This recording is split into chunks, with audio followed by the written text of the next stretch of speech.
Assalamualaikum warahmatullahi wabarakatuh.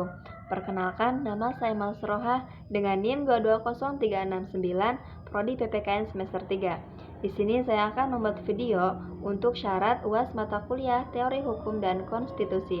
Yang dimana di sini saya akan menjelaskan tentang pengertian Undang-Undang Dasar, kedudukan Undang-Undang Dasar, fungsi Undang-Undang Dasar, dan peran Undang-Undang Dasar. Undang-Undang Dasar 1945 adalah hukum dasar tertulis Negara Kesatuan Republik Indonesia. Undang-Undang Dasar terdiri dari pembukaan, batang tubuh, dan penjelasan. Pembukaan Undang-Undang Dasar merupakan suatu pernyataan cita-cita dan tujuan nasional yang ingin dicapai oleh bangsa Indonesia. Nah, batang tubuh Undang-Undang Dasar ini memuat ketentuan-ketentuan pokok yang mengatur kehidupan bernegara di Indonesia. Penjelasan Undang-Undang Dasar 1945 ini merupakan penjelasan dari pasal-pasal dalam batang tubuh Undang-Undang Dasar. Nah, Undang-Undang Dasar 1945 ini memiliki kedudukan sebagai hukum dasar tertulis tertinggi di Indonesia. Hal ini berarti bahwa Undang-Undang Dasar 1945 ini memiliki kedudukan yang lebih tinggi daripada peraturan perundang-undangan lainnya.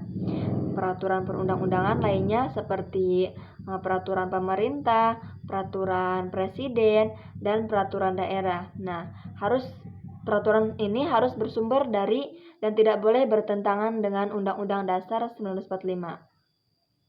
Undang-Undang 1945 ini memiliki beberapa fungsi. Yang pertama yaitu fungsi sebagai sumber. Undang-Undang Dasar 1945 ini merupakan sumber hukum tertinggi di Indonesia.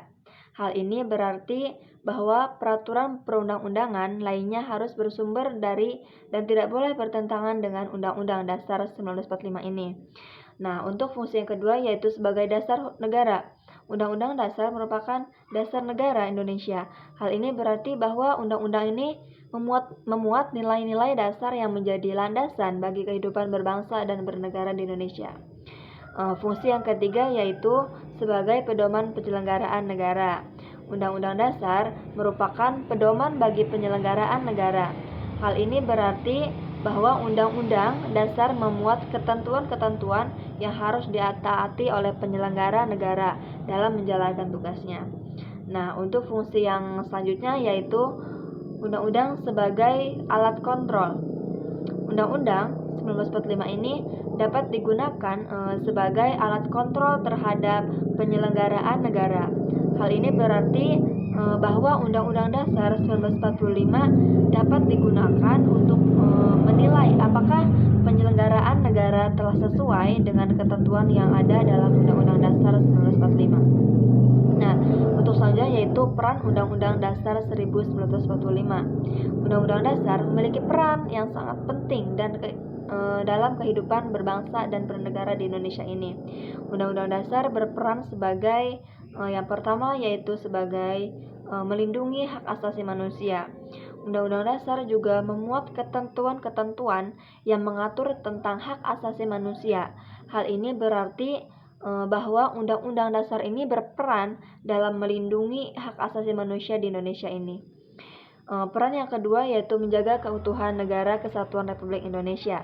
Undang-Undang Dasar memuat ketentuan-ketentuan yang mengatur tentang Negara Kesatuan Republik Indonesia. Hal ini berarti bahwa Undang-Undang Dasar 1945 berperan dalam menjaga keutuhan Negara Kesatuan Republik Indonesia. Peran yang selanjutnya yaitu menjamin kesejahteraan rakyat. Undang-Undang Dasar memuat ketentuan-ketentuan yang mengatur tentang kesejahteraan rakyat.